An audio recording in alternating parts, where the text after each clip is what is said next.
জনপ্রিয় অভিনেতা ও গীতিকার মার্জুক রাসেলের নামে একটি ফেসবুক পেজ থেকে কোটা সংস্কারের আন্দোলনের পক্ষে একের পর এক প্রচারণা চালিয়ে স্ট্যাটাস দেওয়া হয়েছে এবং তা ভাইরালও হয়েছে।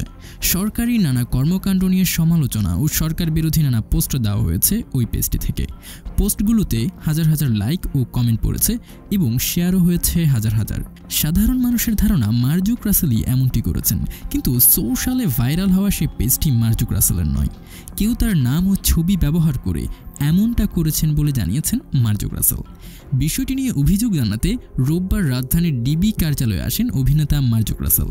এই সময় গণমাধ্যমের সামনে অভিনেতা বলেন, আমার নাম ও ছবি ব্যবহার করে বেশ কয়েকদিন ধরে উস্কানিমূলক পোস্ট দেওয়া হচ্ছে, যেটার সঙ্গে আমার কোনো সম্পর্ক নেই ও সম্পৃক্ততাও নেই। বিষয়টি নিয়ে আমি বিব্রত হচ্ছি।